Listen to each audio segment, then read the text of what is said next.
그 부동산을요 부모 자식 간에도 이렇게 사고 팔 수가 있잖아요. 부동산. 네. 그러면 이제 부모가 자식한테 이제 부동산을 팔아요. 아파트를.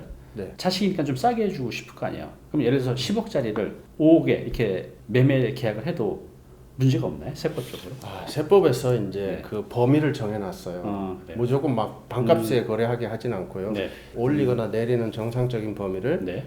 플러스 마이너스 30%로 정해놨습니다. 30%. 그러면 10억이면 싸게 팔면 7억까지 팔 수 있고 비싸게 팔면 13억에도 13억까지. 가능한 거죠. 그렇게까지는 문제가 없는 거예요? 네, 이거는 뭐 이렇게 거래 자체는 세법이 규정하는 게 아니거든요. 네. 민법에서 거래는 계약 자유의 원칙으로 네. 자유롭게 누구든지 할 수 있도록 규정해놨거든요. 다만 이제 이 거래라는 것이 사인 간의 통제를 받지 않는 경제 활동이기 때문에 네. 사회적 미풍양속은 지키셔야 되는 거죠. 그렇군요. 네. 플러스 마이너스 30%까지는 내리거나 이제 올릴 수가 있다는 거죠. 있습니다. 네. 이렇게 거래를 하시고 나면은 이제 요즘 강화된 그런 여러 가지 조치 때문에 네. 실거래가 신고를 할 때 네. 뭐 자금 증빙이나 자금 조달 계획서 이런 걸 제출하잖아요. 그렇죠. 네. 그런 거 할 때는 이제 실제 거래 가액이 10억 시세에 7억으로 저가 거래를 했다. 네. 그렇게 되면은 자금 증빙이나 자금 조달 계획서는 그냥 7억으로 하면 돼요. 그거 7억. 실거래가도 실거래가 신고도 7억으로 하면 되는 거죠. 그렇군요. 네. 다만 이제 주의하셔야 될 것은 네. 이 세법은 세법대로 지켜야 되는 네. 또 그런 내용이 있으니까 세금 신고할 때 부모님께서는 시가대로 10억짜리면 10억 기준으로 양도소득세를 신고하시면은 뭐 민법도 문제 없고 세법도 문제 없고. 이제 요즘에 이렇게 부모 자식 간에 이런 거 관련해서 저한테 여쭤보는 분이 많이 왔어요. 이거 얼마까지 싸게 팔아야 문제가 없냐고. 네, 30%입니다. 그 비율 기준으로는 30% 이렇게 정해져 있는데요. 네. 경우에 따라서는 아주 고가 아파트 뭐 50억짜리, 네. 60억짜리도 있잖아요. 네. 50억에 30%면 15억이거든요. 그렇죠. 그래서 이 세법에서 형평성을 맞추기 위해서 금액으로 또 3억 기준 마지노선을 정해놓고 있습니다. 그래요. 3억 기준으로. 아무리 많아도 3억까지만. 네, 3억까지만 공평하게 혜택을 주겠다. 그래요. 작년 10월이죠. 10월부터 우리가 조정 대상 지역에서는 주택을 살 때 금액과 상관없이 그 모든 주택에 대해서 자금 출처 증빙을 해야 되잖아요. 네. 그래서 이것 때문에 굉장히 지금 힘들어하시는 분들이 많이 계세요. 제 주변에도. 이거와 관련해서 우리가 알아야 될 것, 또 주의해야 될 건 뭐가 있을까요? 크게 자금 조달 계획서하고 증빙 자료 제출이거든요. 네. 자금 조달 계획서는 뜯어보면은 주택만 해당이 됩니다. 주택만 해당이 되죠. 주택만 해당되고 네. 지역별로 차등 적용되고 있습니다. 어떻게 차등이죠?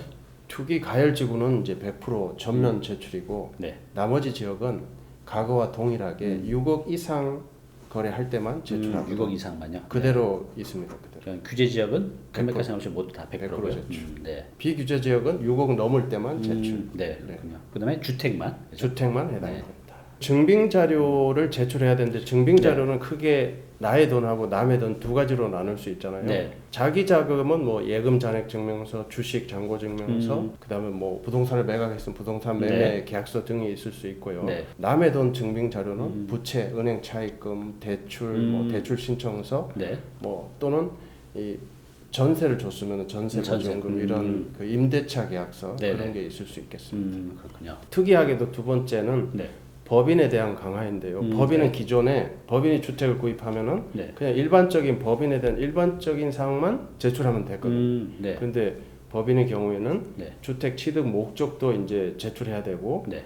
특수관계 여부까지 제출하게 되어 있습니다. 일반 거래보다 법인이 더 아주 조금 더 복잡하네요. 까다롭게 했죠. 그리고 이제 법인은 네. 자금 조달 계획서를 역시 제출해야 되는데 조건이 없습니다. 금액도 상관없어요. 그래요. 거래 지역도 상관없어요. 100% 제출. 100%다 법인은. 네, 그렇습니다. 어쨌든 법인의 투자를 좀 막으려는 의도인 것 같아요. 그죠? 강력하게 보이고 있습니다. 네. 네, 좀 이렇게 능력이 되시는 이렇게 부모님들 보면 이렇게 자녀가 부모의 부동산을 담보로 해서 은행에서 이렇게 대출을 받는 경우도 있고 또 부모님이 이제 상가가 있어요. 그럼 이제 자녀한테 무료로 월세를 안 받고 무료로 이렇게 주는 경우도 있잖아요. 네, 그렇죠. 이런 거 관련해서는 세금이 어떻게 적용이 되나요? 세금이 개입이 되는데 네. 이 부분은 좀 특수 분야라 모르시는 분들이 많더라고요. 네, 그럴 것 그래서 같아요. 일단 먼저 네. 담보를 제공해줘서 부모님께서 부동산을 담보로 제공해줘서 자녀분이 은행에 가서 이제 싼 이자로 대출을 받게 되면은 네. 세법에서는 네. 그 세법에서 정하는 4.6%. 네. 예, 많은 분들이 알고 계신데 4.6% 이자율하고 네. 실제로 자녀분들이 은행에서 차입하는 담보 차입 이자하고 네. 차익은 일단 증여로 봅니다. 그럼 만약에 4.6%가 은행에서 만약에 2.6%에 받으면 그 2%가 차익이니까 그 2%에 대해서는 이제 증여로 보는 일단 건가요? 증여로 보는 거죠. 그래요? 그런데 그 차익이 1,000만 원이 안 되면은 과세가 안 됩니다. 1,000만 원이 안 되면 네, 예를 들어서 뭐 차익이 담보 차입 이자가 1,000만 원인데 네. 실제 4.6%는 1,900이다. 그래도 상관없습니다. 그렇군요. 그러면 아까 제가 말씀드린 대로 부모가 내 상가가 있는데 자녀한테 월세를 안 받고 그냥 무상으로 상가를 이렇게 임대를 줬어요. 공짜로 쓰는 네, 거죠. 공짜로. 이런 공짜로. 경우는 어떻게 되죠? 그것도 증여가 과세되는데 네. 이거는 이제 세법에서 적정 임차료를 계산하게 돼 있어요. 네. 그렇게 계산해서 네. 5년치를 합합니다. 네. 공짜로 썼을 때 얻는 이익을 5년치를 계산해 가지고 그게 1억이 넘어가야 됩니다. 넘게 되면 그걸 이제 증여로 보는 거죠. 그렇군요. 근데 뭐 현실 세계에서는 5년치가 1억 넘어가는 경우가 그렇게 흔치 않더라고요. 그렇죠. 네, 뭐 비싼데 아니면 이제 그렇죠. 흔치 않을 것 같아요. 네. 비싼데. 그래서 제가 따져봤어요. 네. 얼마짜리면은 이게 면세가 되나 따져보니까 네. 공시 가격 기준으로 한 13억? 13억 정도. 13억까지는 공짜로 써도 괜찮다. 이런 결론이 나오는 거죠. 글쎄 서울에서 물론 큰 거 말고는 흔하지 않을 공시가 것 같아요. 공시가 13억이면 한 20억 되는 그렇죠. 거죠. 네.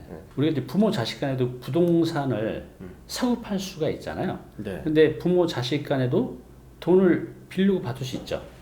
그렇죠. 금전 거래도 뭐 일단 그렇죠. 민법상의 계약 자유 원칙에 의해서 할 수가 있는 거죠. 이렇게 부모 자식 간에 돈을 빌리고 받을 때 뭐 이것도 뭐 세금적으로 이슈가 있나요? 뭐 그냥 자유롭게 해도 되는 거 아닌가요? 자유롭게 하셔도 되는데요. 네. 역시 여기도 4.6% 어. 네, 세법에서 정하는 그래요? 법정 이자가 있습니다. 그래서 아무래도 자녀분이니까 이자를 싸게 또는 안 받고 싶잖아요. 그러게요. 네. 그러면 세법에서 이제 4.6%를 매겨서 실제 받는 이자 또는 안 받는 이자하고 이렇게 비교해서 그래요. 차액은 역시 또 증여를 보는 거죠. 부모 자식 간에는 사실 뭐 이렇게 이자를 받을 사람 없는데 정부에서 무조건 받으라는 거는 거의 없는 거죠. 정부에서 4.6%를 매겨놓은 이유는 이제 이자가 발생하는 정상적인 거래로 봤을 때 네. 이자 소득에 대해서는 세금을 거두겠다 이런 의지로 보시면 네. 되겠습니다. 그 기준 금액이 얼마라 그랬죠? 무이자. 이자율 4.6%로 해서 네. 1,000만 원까지는 또 과세를 안 해줍니다. 네. 1,000만 원까지는. 그래서 제가 계산을 해보니까 네. 그럼 얼마까지 빌렸을 때 네. 1,000만 원 이하가 될까? 그래서 빌리는 원금을 계산해 보니까 네. 한 2억 1,700 정도? 2억 1,700 정도. 그 정도가 나오더라고요. 그러면 만약에 거의 2억 1,700까지는 문제가 없는데 막 한 3억 뭐 4억을 빌렸다. 이렇게 되면 이제 어떻게 되는 거죠? 아, 2억 1,700까지는 이자를 안 줘도 되는데 3억을 빌렸다. 네. 그러면은 이자가 발생하겠죠. 그래요. 그래서 3억에 4.6% 하면은 1,380만 원 정도 나옵니다. 네. 그러면 1,380만 원에 대해서는 과세가 되는 거죠. 그러니까 그것도 이제 그 금액이 보통 이제 틈틈이 아까 계산한 거에 따르면 2억 1,700 네. 정도까지 괜찮고 그게 초과되는 거에 대해서는 세금이 세금이 발생이 되겠네요. 발생이 되는 거죠.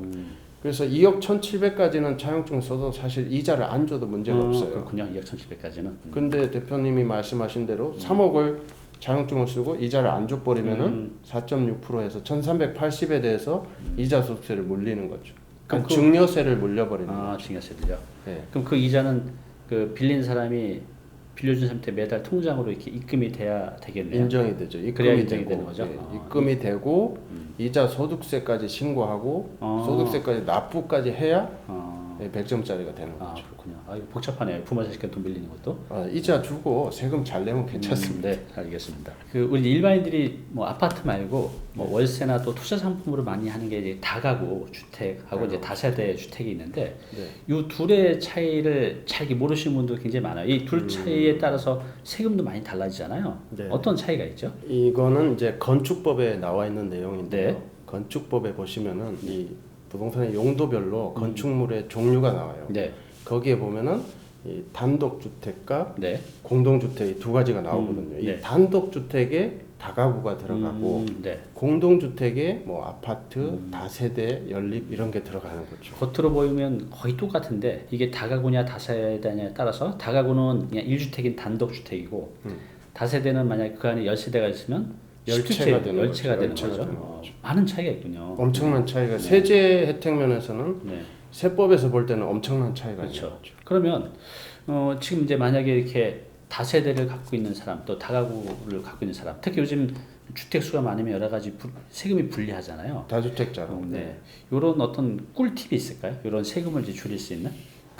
일단 개념을 정확히 아셔야 되는데 다가구 주택은 그 안에 가구가 뭐 열채가 있어도 한 채로 주택 한 채로 가버리거든요. 그렇죠. 네. 그래서 1세대 1주택으로 가버리면은 장특이 또 들어가잖아요. 그렇죠. 80%. 네. 근데 다세대 주택 용도가 다세대 주택이면은 그 열채면 열채인 거죠. 네. 그냥 10층짜리가 되는 거죠. 그렇죠. 다주택자가 돼버려서 장특공제도 안 되고 세금은 또 할증되고 그러게요. 엄청난 차이가 있는 네. 거죠. 네. 이걸 어떻게 줄일 수 그래서 있어요? 일단 내용을 잘 아셔야 되는데 네. 줄이는 방법은 사실 이것저것 해봐도 답이 안 나오실 겁니다. 그렇죠. 뭐 어떻게 뭐 줄이겠어요 이걸 가지고. 네, 세무사님들 아무리 이렇게 세법을 들여다봐도 세법에서 다 막아놨기 때문에 방법은 없습니다. 네. 그럴 때는 색깔을 바꾸는 방법이 있습니다. 색깔이요? 무슨 말이죠? 그게? 건축법에 네. 용도별로 종류를 지정해놨잖아요. 네. 그럼 용도를 바꾸시면 됩니다. 용도를요? 용도를 이제 변경한다는 거죠? 예, 전문 용어로 용도 변경이죠. 네. 그러면 이제 만약에 그럼 다세대를 다가구로 용도 변경을 하게 되면 세법적으로 어떤 이익이 있는 거죠? 다세대를 다가구로. 네. 그럼 다세대는 다주택자잖아요. 네. 다가구는 1세대 1주택. 1주택. 그럼 또 80% 장특이 들어갈 수가 있죠.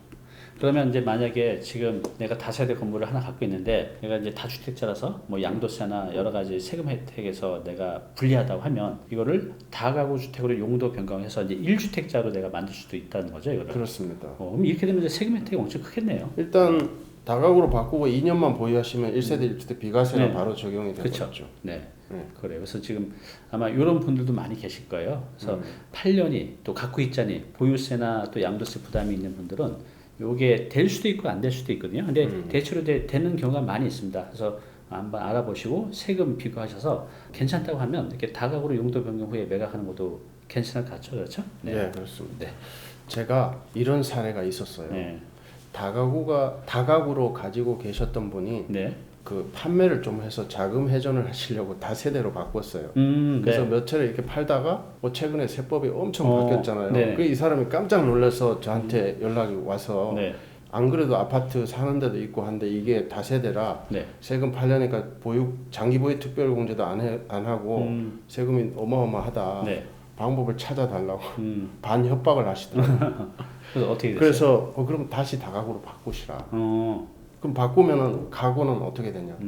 보유 기간을 통산해 줄 수가 있습니다. 그래요. 그래서 일단 바꾸시라. 그래서 1주택으로 바꾸시면은 또 80% 장특이 들어갈 수 있고 장특은 보유 기간으로 하잖아요. 네. 보유 기간 통산도 가능합니다. 이렇게 그래요. 했더니 뭐 바로 건축사 사무실로 전화하시더라고요. 그래요. 지금 그런 경우도 있었습니다. 말씀드린데 이제 이런 상황에 계신 분들은 세금을 이제 많이 줄이시니까 한번 검토해 보시기 바랍니다. 근데 요즘 일단 주택이 많으면 요즘 여러 가지로 불리한데 네. 이런 분도 좀 많이 계세요. 그냥 내 서울에 아파트 한 채 있고 서울에. 뭐 농어촌 주택 또 뭐 고양 주택이라고 하죠. 이런 걸 또 하나 갖고 계신 분들이 있는데 이렇게 됐을 때는 이게 2주택이 되는 건지 아니면 어떤 경우는 이게 주택이 포함이 안 된다는 얘기도 들었어요. 이거 기준이 다른가 보죠. 농어촌 주택의 개념에 이제 고양 주택도 들어가는데요. 네. 그 농어촌 주택이나 고양 주택은 요건을 갖춘 것, 요건을 갖춘 것만 1세대 1주택 계산할 때 주택이 있어도 없는 걸로 봐주는 거죠. 그 모두가 아니라 이제 일정 요건이 갖춰야 된다는 요건을 거죠. 갖추셔야 돼요. 어떤 요건을 갖춰야 돼요? 기본적으로 이제 그 보유는 3년은 하셔야 되고 보유 기간도 있어야 예, 돼요. 3년. 네. 보유하셔야 되고 네. 그 면적 요건은 200평 660제곱미터가 있었는데 네. 올해 1월 1일부터는 삭제됐습니다. 여기서 그 600, 대지 200평이라는 대지 면적. 예. 근데 이건 이제 삭제됐다고요? 삭제돼서 그래요. 없어졌습니다. 네. 그리고 이제 뭐 금액 기준은 이제 취득 당시에 네. 공시가격으로 2억 이하. 취득 당시. 취득 당시에 네. 옛날에 취득할 때죠. 그때 2억 이하이면 되고 네. 단독 주택, 한옥 주택 이런 거는 4억 이하. 4억 이하. 네. 네네. 그리고 이제 이 법이 만들어진 시기가 네. 2003년 8월 1일이기 때문에 그 네. 이후에 취득하신 분들만 해당이 되겠습니다. 2003년 8월 1일. 2003년 8월 1일. 그 이전에는 안 된다는 거예요? 그 이전에는 이 법이 없었으니까 안 되죠. 그래요? 그러니까 2003년 8월 이후에 방금 말씀한 이런 조건을 갖춘 주택은 주택수에 이제 포함이 안 된다는 거죠. 그렇죠. 1세대 1주택 계산할 때만 빠지는 거죠. 네, 1세대 1주택 계산할 때. 그래서 지금 이제 농어촌 주택 관련해서 이게 이제 주택수에 포함이 되냐 안 되냐 이렇게 의문 가신 분이 굉장히 많으신데 이 요건이 갖춰지면 이제 주택수에 포함이 안 된다고 합니다. 그러면 이제 이 농어촌 주택은 그렇다 치고 고양 주택이라고 돼 있잖아요. 이거는 뭐 요건이 좀 다른가요?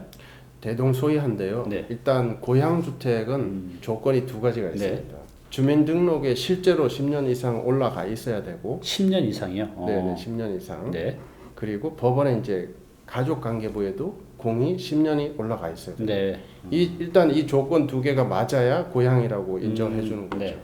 그리고 나서 나머지 요건은 거의 뭐 농어촌 주택하고 동일하게 그래요. 3년 이상 보유하고 대지 면적은 역시 삭제됐고 금액 기준도 취득 당시 2억, 단독 한억은 4억 이하는 똑같아요. 같나요 이거는? 똑같습니다. 그럼 아까 말씀하신 그 법 개정된 이유 이것도 그렇죠. 다 요거는 똑같고요. 법 개정이나 후속타로 개정이 돼서 2003년이 아니라 네. 2009년 1월 1일에 개정이 돼서 이건 2009년이에요? 네, 2009년 1월 1일. 지금 이런 분들 많이 계실 거예요. 특히 상속이나 증여나 아니면 뭐 나중에 은퇴 후에 가서 살라고 이런 농어촌 주택이나 고양 주택을 갖고 계신 분들이 많은데 이 비과세 혜택을 이제 받는 요건 이게 주택수에 포함이 안 돼야 되잖아요. 그래서 이런 요건이 충족하신지 꼭 확인하신 후에 매각을 하셔야 됩니다. 자, 그럼 이제 마지막으로 우리 단위 TV 시청자분들께 지금 이제 세금에 대해서 고민이 많거든요. 한 말씀 부탁드리겠습니다. 네. 오늘 이렇게 구독하고 있는 다니TV 채널에 와서 우리 대표님도 뵙고 영광스럽게 생각하고 있습니다. 네. 초창기부터 제가 구독자였거든요. 그래, 아유 감사합니다. 그래서 뭐 내용을 오늘 많이 말씀드렸는데 더 상세하고 자세한 내용은 제가 운영하는 싹풀 TV에서 많이 풀어놨기 때문에 싹 거기 풀어드립니다. 오셔서, 싹 풀어드린 싹풀 TV에서 많이 풀어놨기 때문에 거기 오셔서 공부를 더 하시면 좋겠고요.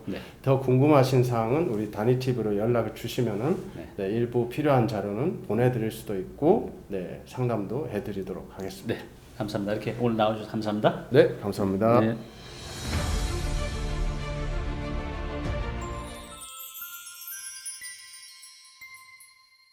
네, 오늘 정보 도움이 좀 되셨나요? 앞으로 이런 정보 계속 받아보실 분은요, 여기 구독 부탁드리고요. 그 다음에 오른쪽은 제가 추천하는 영상입니다. 꼭 한번 보시기 바랍니다.